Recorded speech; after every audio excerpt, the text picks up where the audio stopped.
Welcome to another episode of Rise and Reinvent, the podcast where bold career moves meet deep personal growth. Today, we're diving into the extraordinary journey of Lauren, a senior implementation manager whose career path is anything but ordinary. From the high stakes world of art auctions to the structured realm of project management, Lauren has embraced reinvention in every turn. She opens up about the power of risk taking, the lessons hidden in failure, and why staying true to yourself is the ultimate professional superpower. We'll explore how self advocacy, authenticity, and supportive mentors shaped her path, and why success means more than just titles or timelines. Get ready for a conversation that's honest, insightful, and inspiring. Perfect for anyone who's balancing big ambitions with the need for personal well being. Let's go.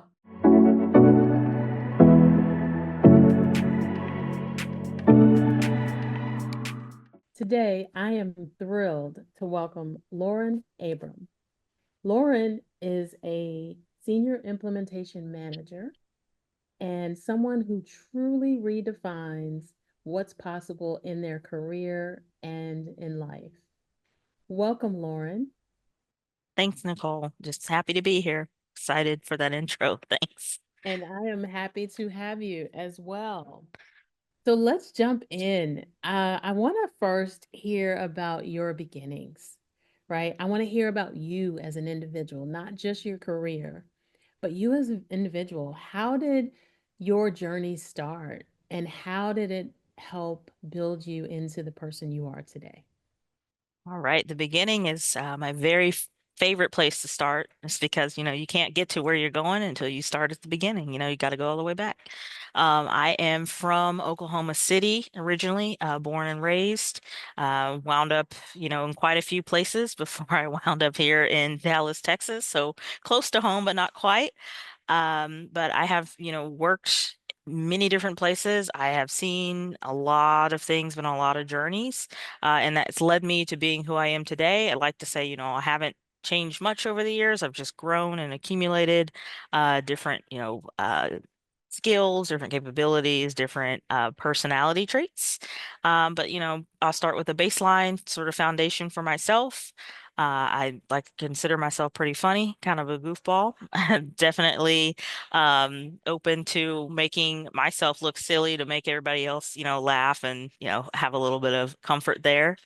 So definitely do that as well. I consider myself very loyal, very friendly. And I also, am very determined. Once I put my mind to something, I go for it. And I like to think that's where that's, what has most led me to where I am today. Excellent. Well, thank you for sharing that. What I find is often, our upbringing can sometimes influence how we perform in our Oh yeah. career. And so, thank you for sharing that. How would you say that growing up in, those locations and the environments, how did it encourage you to continue to pursue a career? Yeah, so I am a middle child, so people always say we're often forgotten. But I like to think that that was a little bit of a godsend because I was fiercely independent and kind of grew to do everything on my own and learn how to depend on myself, learn how to just go and get whatever I needed on my own. That's not, any setback to my parents. My parents were very much involved in my upbringing, in my life. But they could only encourage me so far. They both were not college educated. My father had started it, but had, quickly left in order to, take care of us, and just life happened.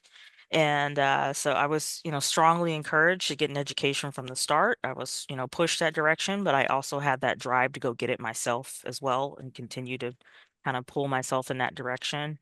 My sisters are also, college educated, but I just really, really took to school, really excelled at it, loved it, and then just continue to push myself to sort of new heights, which I think has really taken me to new places as an adult as well. So, would you consider yourself first generation college in your family? You and your sisters? Are y'all the first generation I to go? would. I would, yeah. Okay. So, in my experience, because I'm also first generation, navigating college life, knowing how to pick a major, how to go into a career, all of these things was um, uncertain. It Mm. was, it caused some anxiety for me. Tell me about that process for you and some of the emotions and how you overcame uncertainty. Yeah, so I am one of those people that I like to consider myself a Renaissance woman. I like to dabble in a little bit of everything, know a lot about, or a little bit about everything. So it was very hard for me to kind of nail down something like a major, what direction, what focus I wanted to take my life. I, played around with wanting to be a lawyer, wanting to be a doctor, wanting to be all those big fancy jobs you see on TV or something like that. But really, I think at the core of it, it was like, what am I really good at? What can I hone in on? And that's where I really took myself into journalism. I wanted to help the world. I wanted to help people, inform them, and be just a communication piece, just bridging the gap. So that's, a very big piece of where I am today as an implementation manager. In project management, program, product management, all of those things combined, you have to have, strong background in communication. So, yeah, just trying to find a focal point for myself was definitely a challenge. But it's really just honing in on, um, sitting down with yourself and reflecting on what you do well, what you want to be, where you see yourself in just a couple of years. You don't have to take it extreme at the beginning and go 10 years, 20 years, whatnot. Just start small. Where do you want to see yourself in 2 years? Those kinds of things, and just go from there. Okay. Was there a support system around you during any of the major transitions that you made in your life? Certainly. I definitely had my family. They're always, my fallbacks. They always have my back.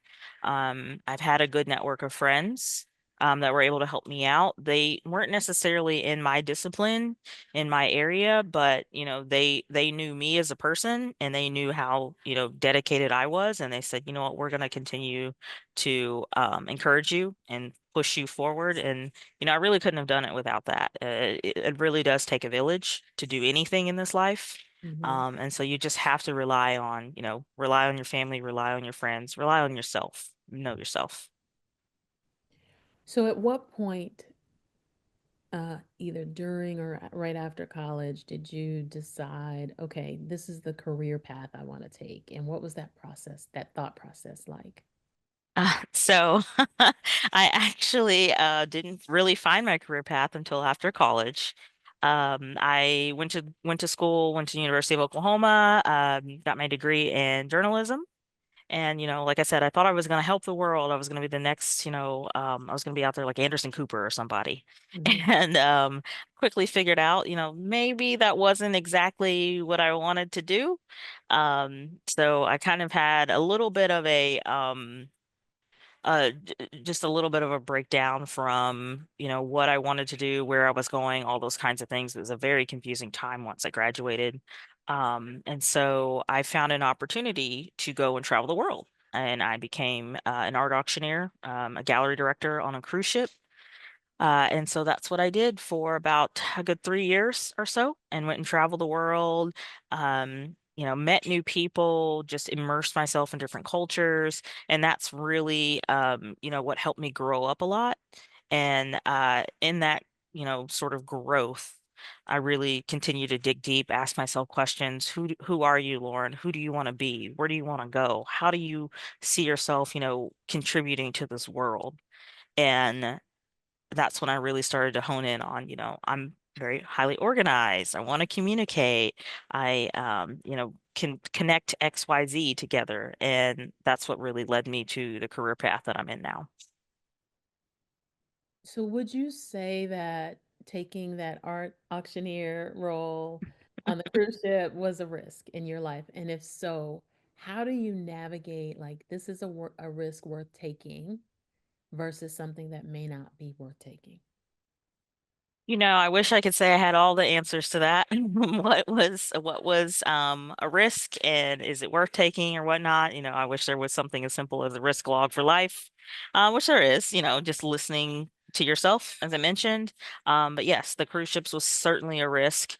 I went into that because I didn't know which direction I was going.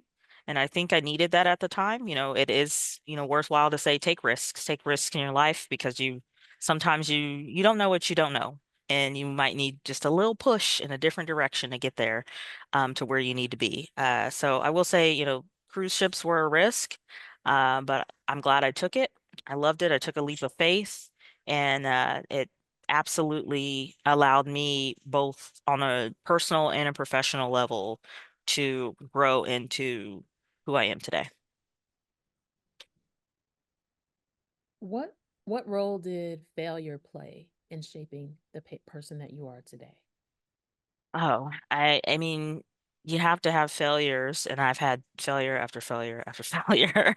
I have, thought I was going to go into journalism and be this, very fancy journalist from the start. And it's like, oh, wait, nope, hold on. You got to start in a very small market in the middle of nowhere.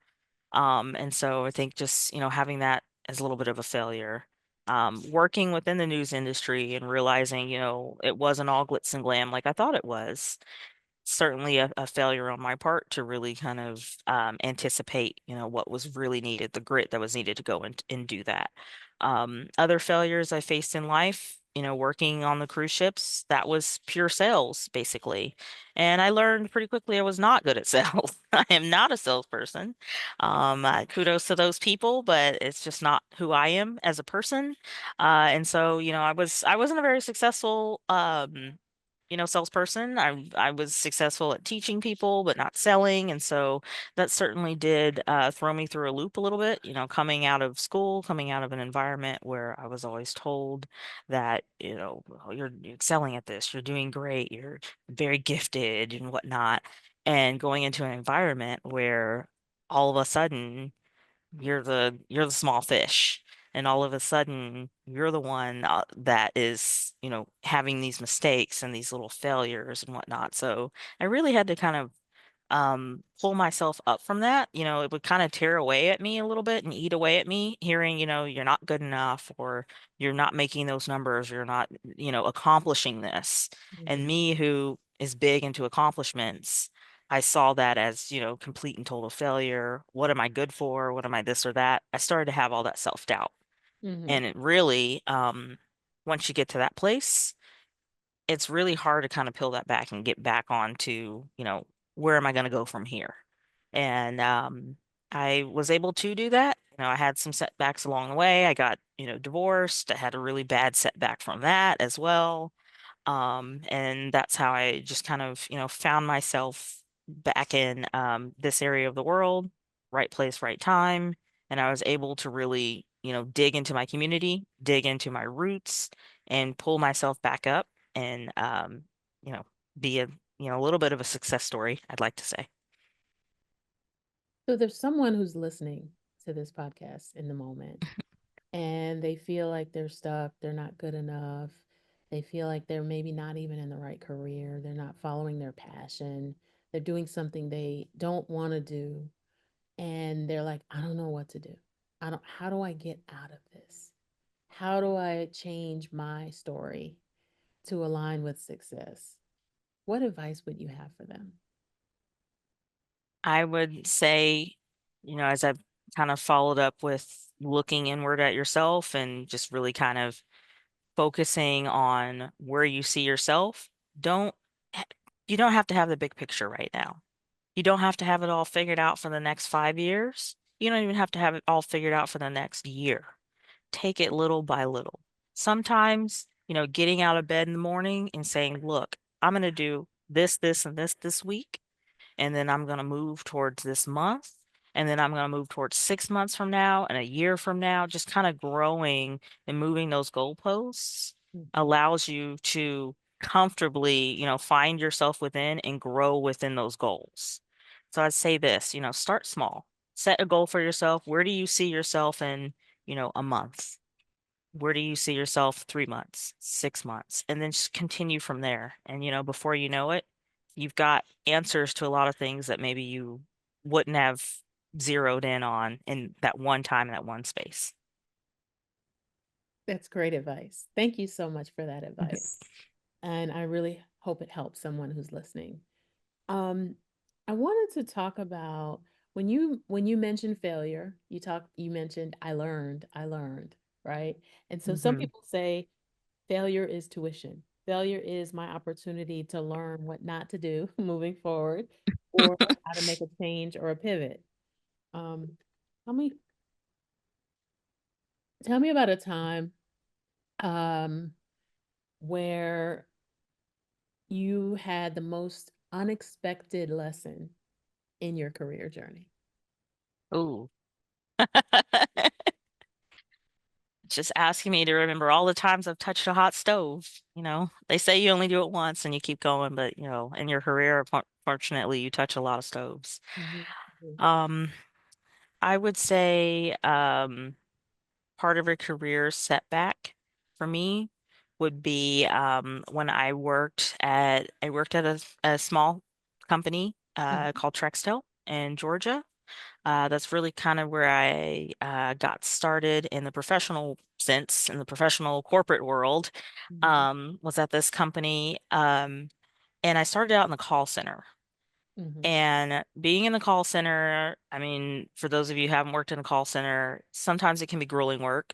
It's a lot of monotonous work at the time and a lot of thankless work. So being there and being in that environment, I was just excited to, be doing something and contributing, but I knew at that moment I wanted to do more. I just didn't know what. mhm, And it was there at this company that I was interacting and working with people from all different departments. And the people I hit it off with the most were project managers.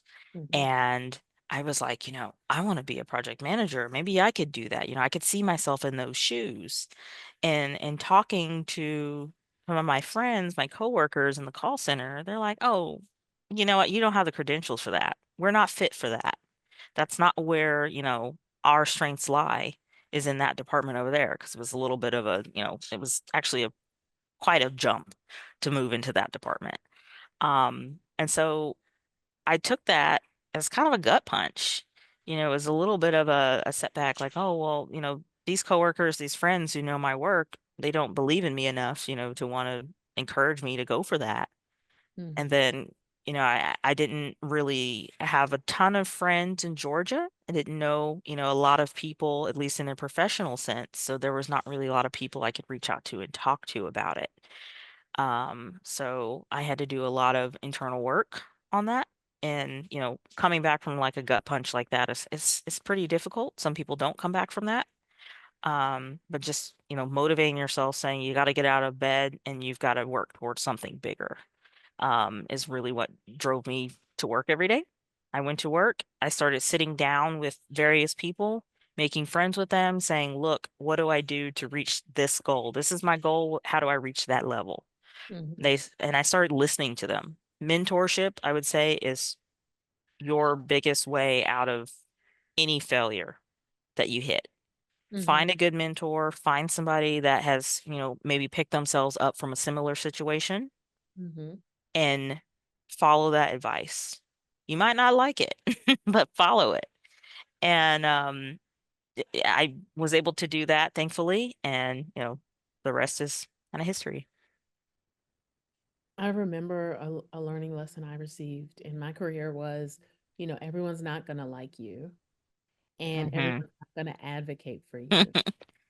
And I saw that come true so many times.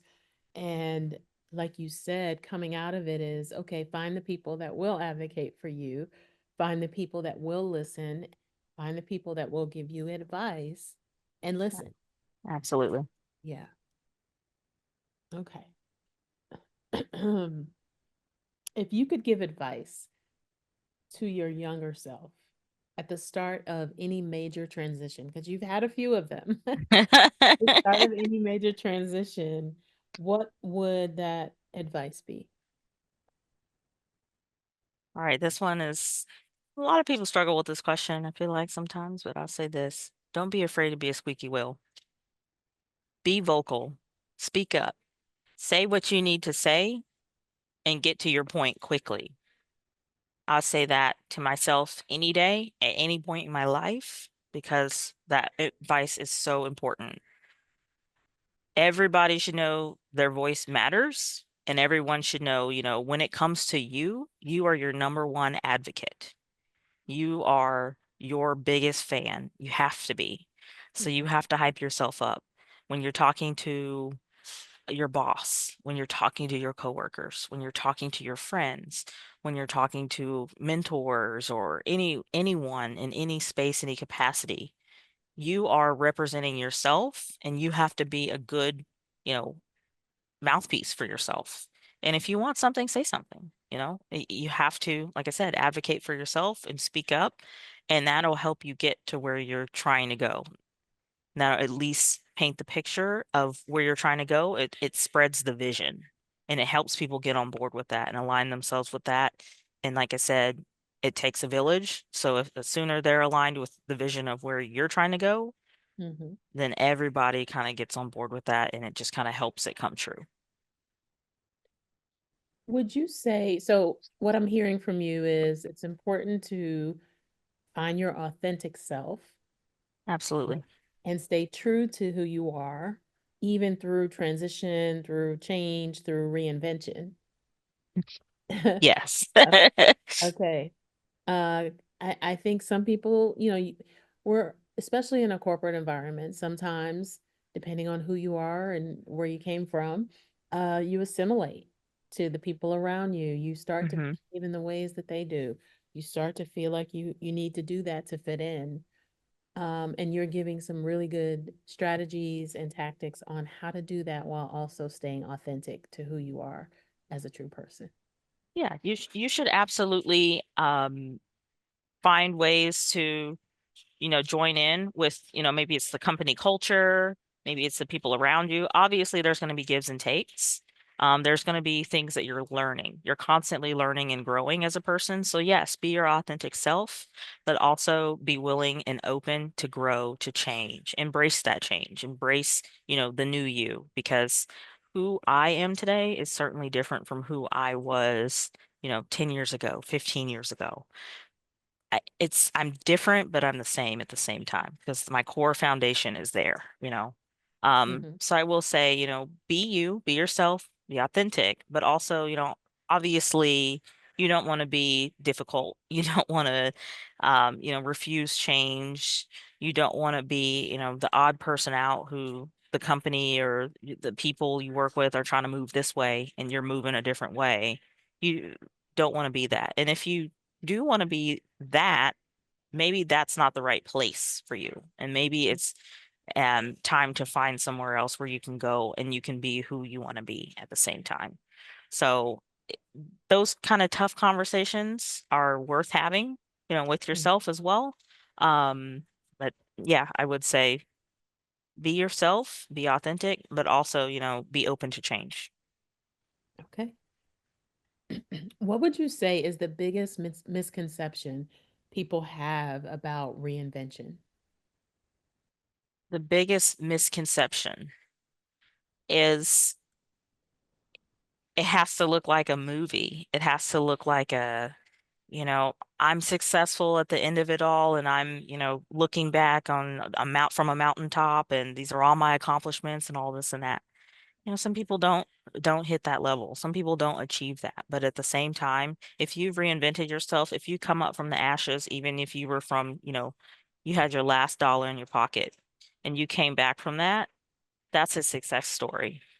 It might look different to somebody else because, oh, maybe you were able to, move into an apartment from that last dollar.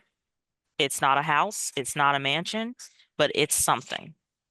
It's it's growth from where you were. So I say the biggest misconception about reinvention is, this this picture of success that was told to us. Hmm. You need to paint your own picture of success. What does personal success look like for you down the road? Oh, this question's not as not as easy to answer because the goalposts move a little bit. I will admit that. But I will say this, success to me is being happy, finding a sense of zen with what I'm doing. Again, feeling like my work is contributing to society, is contributing to bettering me as a person and bettering my family. I have, a beautiful newborn son. I have a boyfriend at home that loves me very much, and I want to just make them very proud. I want to make my family proud. My parents, who have, been big, big, big fans since day one, who have pushed me, into education, who, just rallied me on as I, went down any sort of endeavor that I wanted to take or, went towards any goal. I just want to make all of those people proud. And I think that's what success to me looks like is, being able to look back with all of my community, all my friends, all my family, everybody that I've sort of put together throughout my career, throughout my life, and just look back and be able to say, thank you. And this is the payoff. Okay. That's a great goal. What would you say? How do you balance well-being with ambition? Well-being. Okay. Well, you certainly can be overly ambitious. I will very much admit to that. You can be You very specific, over. you specifically, you're a very ambitious person. You have goals. You've pivoted a lot. How do you balance your own personal well-being with your ambition? Yes. So that ties into a job that I worked at. I worked at a company that was a manufacturing company. It was for uh, children that were, on the spectrum or children that had, learning disabilities. So it was furniture specifically tailored towards this market. So I was immediately drawn to that. I went and I joined this company. It didn't necessarily offer me the salary I wanted or offer me, the location I wanted or the benefits or anything. I purely did it because I wanted to prove to myself I could set up a PMO. And I went there and I quickly realized I maybe bit off a little bit more than I could chew.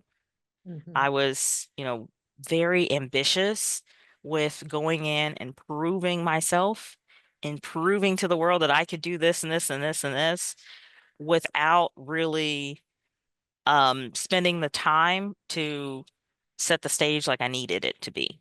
Mm-hmm. So it specifically ate away at sort of my well-being because I wasn't as successful as I thought I would be. And I certainly was hitting a lot of roadblocks in trying to achieve what I wanted to achieve. Mm-hmm. And I was being very stubborn in that time. I was being, you know, not open to change. I was not open to feedback. I was just kind of pushing forward and just doing what I wanted to do.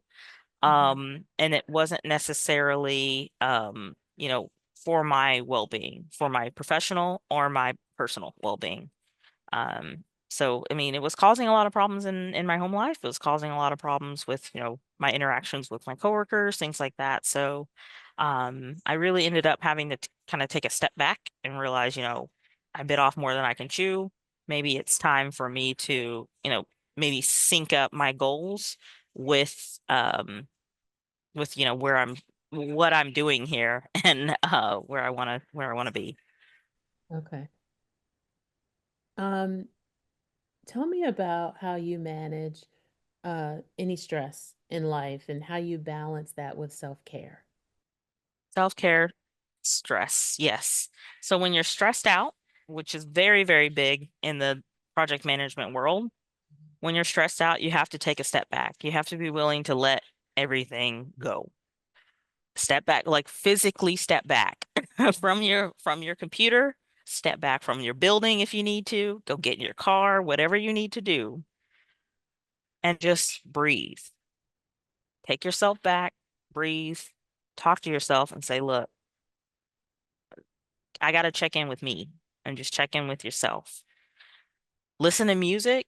I found that that helps me out a lot. Listening to music, as I'm working throughout the day, listening to music, calming music on my way home, things like that. That is, a form of self-care for myself because it helps me kind of escape into the memories that, that music creates for me. And then, of course, as always, for self-care, make sure you are, feeding yourself and not only just feeding, for sustenance, feeding your soul as well. Make Mm. sure that you are, reading, make sure that you are taking time with your family, that you're putting the work down, taking that step back, setting those boundaries. And I can't stress boundaries enough. Setting the boundaries that you need in order to take that me time and take that you time, you outside of the office, you. So, yeah. Follow your own advice. I I do about 60% of the time. I'm getting better, but I do um I do try to take a step back, I do certainly, take little breaks throughout the day as I need to, as new stresses, new things come up. And I found that it actually helps my productivity. Stepping away for a little bit, I kind of get away, I clear my head, and then I'm able to think clearly through some of the challenges and the blockers that have come up. Okay, good. Very good. Because self-care is so important, Oh especially yeah. as, with a newborn uh child. And so anyway, making sure you have that covered. So this is really my last question for you. You mentioned your ultimate goal is, you know, pursuing your goals and your dreams and making your parents and the people who've surrounded you and supported you happy. What obstacles do you see along that journey to get to that ultimate goal? And what do you need to overcome? Yeah. So at this particular point right now, we're at a very exciting time, and at least I'm at a very exciting time in my life. As I mentioned, I've had a lot of changes in my personal life, and then in my professional life as well, we're going through a little bit of a rejuvenation as a company. And so there's just fresh life being breathed into some of these departments, some of these organizations, things like that, leadership, all of that at my company in particular, which is directly impacting me. Um, I am, hoping for promotion very soon. So fingers crossed I get that. And so that's where, I see myself moving towards. And so, I would say the roadblocks right now is just time at this point, Mm. getting that time in order to organize, getting that time in order to properly plan, getting that time to really continue that sort of growth and that learning that I need in order to move myself up to the next, career path, the next career level. So once I get past, sort of those challenges, those things, then I'm able to kind of really move forward um, and get to where I want to go. So, ultimately, do I want to end up being a CEO or something somewhere? No. I don't want that kind of stress in my life. But, it would be nice to be in the C-suite. It would be nice to be, running possibly my own business someday and being able to be my own boss. And, I would see that as a big success and see that as, the ultimate, cherry on top for making everyone, proud and being able to point to that and say, you know what, I contributed to that. Yeah. Well, thank you so much, Lauren, for sharing your story and for sharing your vision for the future. I really enjoyed today's conversation and thank you again. And I look forward to staying connected with you. Thank you, Nicole. Had a great time.